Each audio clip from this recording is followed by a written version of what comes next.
So if you want to build something that's going to follow the path of the pendulum, but a paint pendulum is a little too messy for you, you can make a sand pendulum. For that, you can take a Ziploc bag, and you want to put some sand in it. I use some sparkle sand I got at the craft store. You want to tape a string on it so it hangs down to a point. Now, all you need to do is cut a little hole at the end so the sand will flow. I have a shower curtain. Make sure it's flowing nice.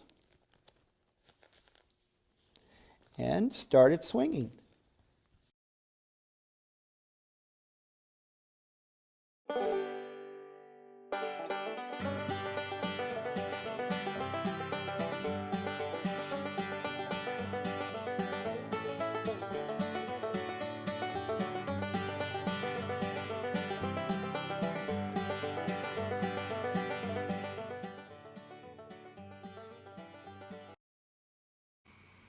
When you're done, just recycle the sand and use it again.